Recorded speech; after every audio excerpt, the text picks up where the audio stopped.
میری بیوی پریگننٹ تھی, میں نے 3 طلاقیں دے دیں. میں نے ڈاکٹر ذاکر نائک کا بیان سنا جس میں انہوں نے کہا کہ بغیر حلالے کے دوبارہ نکاح ہو سکتا ہے. اس بارے میں دین اسلام کیا کہتا ہے؟ کیا دوبارہ رجوع ہو سکتا ہے؟ اسلام صاف طور پہ کہتا ہے کہ 3 طلاقوں کے بعد رجوع نہیں ہو سکتا. ڈاکٹر ذاکر نائک صاحب کو بہت بڑا مغالطہ ہوا ہے اور یہ ان کے پرانے بیانات ہیں. اب وہ 3 طلاق پہ یہ بات نہیں کرتے. میری ان سے ملیشیا میں بات ہوئی, میں نے 3 طلاق کے موضوع پر بھی ان سے بات کی. میں نے کہا 3 طلاقوں پر تو اجماع ہے, قرآن بھی کہتا ہے 3 طلاقیں 3 ہوتی ہیں. قرآن میں کوئی فرق نہیں ہے کہ اکٹھی دی ہوں یا الگ الگ دی ہوں. 28ویں پارے میں اللہ نے سورہ طلاق میں بتایا کہ اکٹھی 3 طلاقیں مت دیا کرو. شاید اللہ رجوع کی کوئی صورت پیدا کر دے تو اللہ منع اسی لیے کر رہا ہے کہ ہو جاتی ہیں. اللہ بتا رہا ہے کہ رجوع کی صورت باقی رکھو, 3 طلاقیں اکٹھی نہ دیا کرو. تو اس کا مطلب دو گے تو رجوع نہیں رہے گا نا. پھر وَمَن يَتَّقِ اللَّهَ يَجْعَل لَّهُ مَخْرَجًا, اللہ نے فرمایا جو اللہ کے بتائے ہوئے طریقے کے مطابق طلاق دے گا مصیبت سے نکلنے کا راستہ رہے گا. جو شریعت کے خلاف دے گا مصیبت سے نکلنے کا راستہ نہیں رہے گا. اتنی واضح قرآن کی آیتیں ہیں.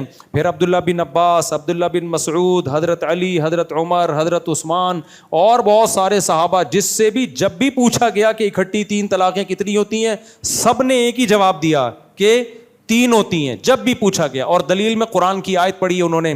اتنا مضبوط اجماع. اب ہو کیا رہا ہے, جب میرا یہ کلپ چلتا ہے تو اہل حدیث علماء کیا کرتے ہیں, دیوبندیوں کے حوالے لے آتے ہیں کہ یہ اجماعی مسئلہ نہیں ہے, اصل میں فلاں عالم دیوبند نے لکھا ہے کہ اس میں اختلاف ہے, فلاں نے لکھا ہے اس میں اختلاف ہے. دیکھیں آپ سے بات قرآن و حدیث کی اور صحابہ کی ہو رہی ہے اور آپ ریفرنسز کس کے دے رہے ہیں؟ دیوبندیوں کے. تو یہ ظلم ہے یا نہیں ہے؟ کیا آپ نے کلمہ دیوبند علماء دیوبند کا پڑھا ہوا ہے؟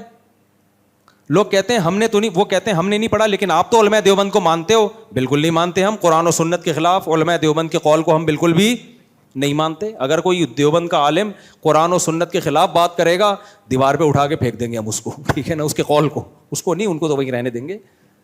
تو آپ ہمیں دیوبندیوں کے ریفرنسز بولو مت دیا کرو. ساری دنیا کے سارے دیوبندی علماء مل کے بھی کہتے ہیں نا 3 طلاق ایک ہوتی ہے.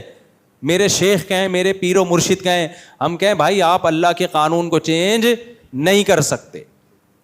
دیوبندی ہونے کا مطلب یہ نہیں کہ ہم نے دیوبندیوں کا کلمہ پڑھ لیا ہے.